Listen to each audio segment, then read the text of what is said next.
देखो, आप लोग अन्यथा न माने, संसार में कोई ऐसा मत पंथ नहीं है जो मूर्ति पूजक न हो। फिर से सुन लो हमारी बात। पूरी दुनिया में कोई ऐसा मत पंथ नहीं है जो मूर्ति पूजक न हो,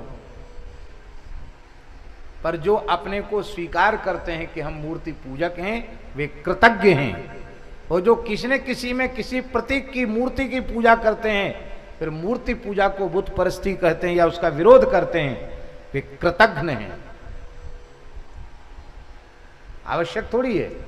हमारे यहाँ बाबा महाराज दो रूपों में, एक सकल और निष्कल, दो स्वरूपों की पूजा है। अब भगवान का जो श्री विग्रह है वो सकल है, सगुण है। वो शालिग्राम जी क्या है? निष्कल है। उनमें ना हाथ है, ना पैर है, ना मुख है। दो स्वरूप हैं कि नहीं, सकल निष्कल। शिव जी की पूजा में देख लो, सकल है उनका विग्रह और निष्कल है उनका शिवलिंग। वो निष्कल है। आप किसी इमारत को मानते हैं, आप किसी आकार विशेष को मानते हैं, तो आप जिस किसी भी प्रतीक को, आकार को, चाहे किसी इमारत के रूप में, चाहे ग्रंथ के रूप में, चाहे किसी पुस्तक के रूप में, किसी रूप में आप मानते हो कुछ भी, तो जिसको आप मानते हो अपनी उपासना के आश्रय के रूप में, वह मूर्ति ही है। चाहे जल रूप में मानो, अग्नि रूप में मानो, पर बहुत से लोग मानते तो हैं पर उसके प्रति कृतज्ञ नहीं है।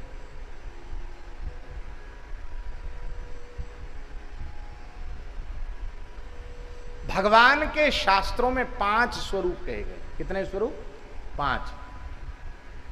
पर, विभव, व्यूह, अंतर्यामी और अर्चावतार, ये 5 स्वरूप।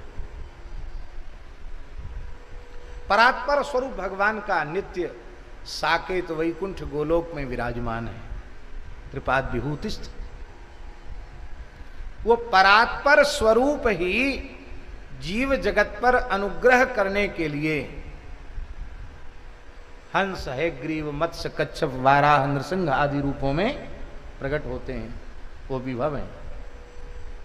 वे परात्पर भगवान ही व्यूह रूप में प्रकट होते हैं। वासुदेव, संकर्षण, प्रद्युम्न, अनिरुद्ध, श्री राम, लक्ष्मण, भरत, शत्रुघ्न, वे भगवान ही सभी जीवों के अंतर्यामी हैं। और वे ही भगवान अर्चावतार के रूप में विराजमान है। अब देखिए,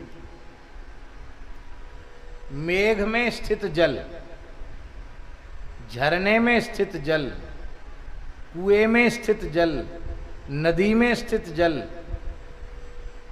सरोवर में स्थित जल और आपके घड़े में रखा हुआ जल, इसमें कोई भेद है क्या? जलत्वेन सब भेद, सब जल एक जैसे ही हैं। ठीक इसी प्रकार से जो परात्पर स्वरूप है वही विभव है, जो परात्पर स्वरूप है वही व्यूह है, जो परात्पर स्वरूप है वही अंतर्यामी है, और जो परात्पर स्वरूप है वही अर्चावतार है। इसलिए अर्चावतार के रूप में साक्षात भगवान है। ये कामतानाथ जी को आपने क्या समझ रखा है? ये पर्वत हैं, ये साक्षात अर्चावतार हैं। गिरिराज जी को आपने क्या समझ रखा है? वो पर्वत हैं, वो साक्षात अर्चावतार हैं। साक्षात अर्चावतार। हम लोग अर्चावतार को प्रतीक नहीं मानते। एक ऐसी मान्यता भी है जो मूर्ति को भगवान न मानकर भगवान का प्रतीक मानती है। हम लोग प्रतीक नहीं मानते। वैष्णव लोग प्रतीक नहीं मानते। वैष्णव तो साक्षात भगवान मानते हैं, प्रतीक थोड़े ही मानते हैं। हमारे ठाकुर जी साक्षात हैं, प्रतीक थोड़े ही हैं वो। अर्चावतार के रूप में भगवान सब जीवों को अत्यंत सुलभ हैं। इसलिए अर्चावतार का समर्चन, सम अर्चन, सम उपसर्ग लग गया। इसका मतलब है शास्त्र विधि की भी उपेक्षा नहीं होनी चाहिए और भाव का भी आदर होना चाहिए। हमारे श्री अयोध्या जी में भव्य दिव्य श्री राम मंदिर का निर्माण खूब तीव्र गति से चल रहा है और श्री ठाकुर जी ने चाहा तो वर्तमान शासन के कार्यकाल में ही हम लोग उस विश्वस्तरीय दिव्य महोत्सव का दर्शन अपने नेत्रों से करेंगे। बहुत बढ़िया अवसर हम लोगों के सामने है और अभी से संतों में विद्वानों में अर्चन के प्रति चिंतन शुरू हो चुका है। हमारे पास भी विचार आया था मंदिर बन जाएगा तो किस पद्धति से अर्चन हो, कैसे होना चाहिए अर्चन। देखो आप लोग अन्यथा नहीं मानना, हम लोग जो हैं, हम लोग जो पूजा आदि करते हैं वो भाव की दृष्टि से तो कई बार बहुत अच्छी होती है, पर शास्त्रीय विधि की दृष्टि से वो बहुत उत्तम नहीं होती है। इसलिए जहां आप जाओगे वहां आरती में कुछ ना कुछ फर्क दिखाई पड़ेगा, पूजा में भी कुछ ना कुछ फर्क दिखाई पड़ेगा। ये अब तक निश्चय नहीं हो पाया कि भाई एक जैसा ही सब जगह हो। उसका कारण क्या है? उसका कारण है कि कहीं हम भाव का तो आदर करते हैं पर शास्त्र की विधि का आग्रह नहीं रखते हैं। शास्त्र की विधि का आग्रह कर रखते हुए और भाव का समादर करना ये सोने में सुगंध जैसा है। इसके लिए बहुत आवश्यक है कि हमें पूजन की पद्धति को शास्त्र की विधि से सीखना चाहिए।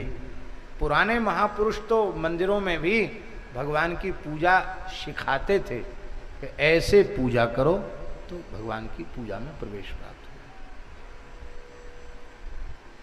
हो। दक्षिण में वैखानस आगम के अनुसार और नारद पांचरात्रादि आगम के अनुसार पूजा होती है, बहुत अच्छी बात है। ऐसी शास्त्र और भाव दोनों से संवलित भगवान की पूजा की बात आचार्य चरण कर रहे हैं। सम्यक भगवान के अर्चन करने से, पूजा करने से और महाराज जी को भगवान में प्रेम जग जाता है। अब उनकी पंचोपचार पूजा, षोडशोपचार पूजा, महाराजोपचार पूजा जो आपसे बन पड़े उस प्रकार से आप पूजा करो। और महाराज जी ठाकुर जी इतने सरल हैं, इतने सरल हैं। आप अकिंचन साधु हैं, कुछ नहीं है आपके पास। एक घड़ा मंदाकिनी जी का जल बढ़िया छान कर भर लाओ और एक टोकरी भर के बढ़िया हरी हरी तुलसी पुष्प ले आओ और केवल विधि का उच्चारण करते चले जाओ और प्रत्येक उपचार के साथ तुलसी पुष्प ही अर्पित कर दो। इतने मात्र से ठाकुर जी संपूर्ण पूजा स्वीकार कर लेंगे, क्योंकि सुर साधु चाहत भाव सिंधु तोष की जल अंजलि दिए। इतनी भी आपकी सामर्थ्य नहीं, केवल जल से भगवान तृप्त हो जाएंगे है? और जल भी एक घड़ा भर के नहीं चाहिए। तुलसी दल मात्रेण जलस्य चुलुकेनवा, एक चुल्लू जल।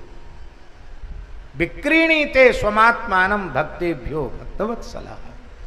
भगवान पदार्थ के प्रेमी थोड़े ही हैं, भगवान भाव के प्रेमी हैं, भावग्राही जनार्दन।